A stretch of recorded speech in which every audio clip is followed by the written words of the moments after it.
Всех приветствую на моем канале. Сегодня я поведаю вам интересную историю о том, как я поиграл в Гуси Гейм и получил море позитивных эмоций. Запасайтесь чаем с печеньем и приятного просмотра.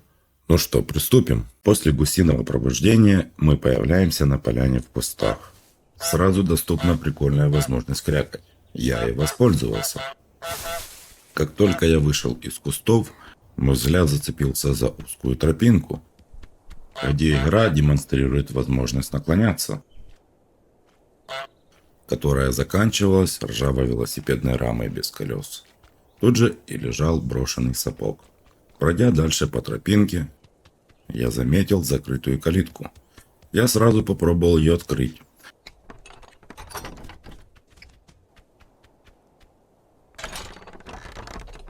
Но в итоге она рухнула прямо перед гусем, чуть не придавив его. Но я не отчаялся и продолжил свой путь. Немного дальше я увидел небольшое озеро и решил поплавать. Так начался мой путь настоящего гусиного вредителя. Выбравшись на берег, я увидел лавочку. Побродив немного по локации, я открыл список задач. В списке заданий я увидел такие дела: попасть в сад, намочить садовника, украсть ключи у садовника, заставить садовника надеть свою шляпу от солнца, утопить грабли в озере и устроить пикник. Оттащив мешок с удобрениями, я взял радио. Я выполнил первое задание – попасть в сад. После этого я украл лежащее на столе яблоко и отнес его к месту пикника. Также я вспомнил о лежащем бутерброде на лавочке и тоже решил его принести. И не забыл я прихватить корзину для пикника. А затем, как настоящий гусь-ниндзя, я украл ключи у садовника и, заманив его в озеро, выполнил задание намочить садовника. Потом я, как истинный Робин Гуд, решил стащить у садовника тыкву и утащить ее к себе на поляну.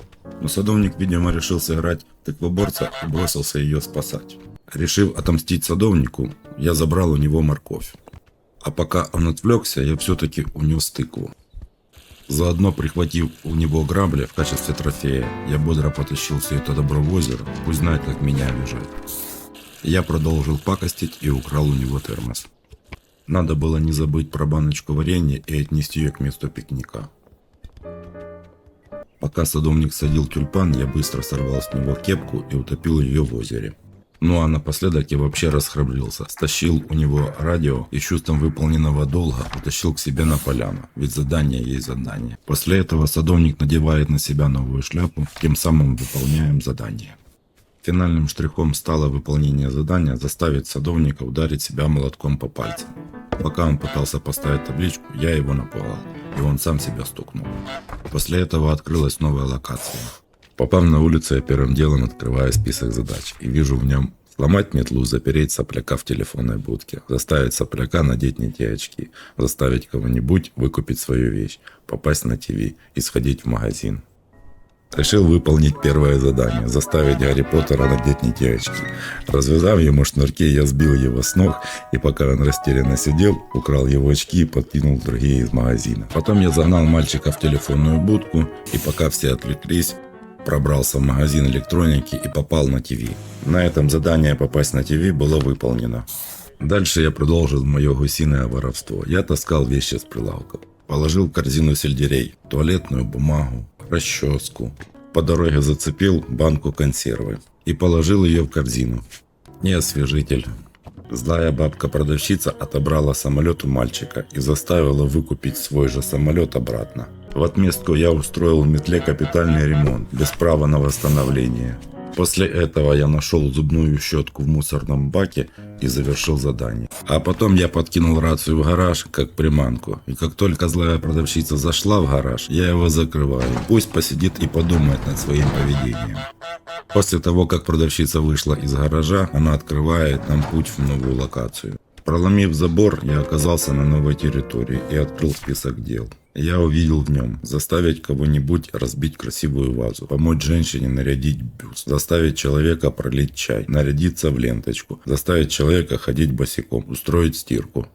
Подойдя по-тихому, я украл первый тапок у джентльмена. После этого он погнался за мной, и мне пришлось спрятать тапок за забор.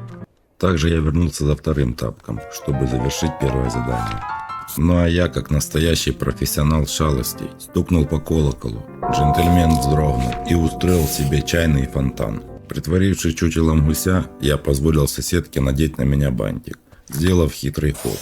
Выполняя задание сделать стирку, я украл мыло. После этого выбросил его в фонтан. Следующим на очереди был бюстгальтер. Я положил его за скамейкой. Дальше я подобрал брошенный тапок и забросил его в фонтан. После этого я начал забрасывать украденные вещи в фонтан. Первым на очереди был носок. За ним также последовал бюстгальтер. И завершающим шагом стало мыло. Дальше по плану я украл трубку и отнес ее к бюсту. Следующим на очереди стала кепка джентльмена. Ее ждала та же участь. Финальным аккордом стали очки, и они также перекочевали к бюсту соседки. Красивую вазу тоже победить пришлось. Теперь она красивая, но в нескольких частях. На этом задание было завершено. Подкинув цветок джентльмена к соседке, а она, как заправский садовый ниндзя, одним движением срезала его.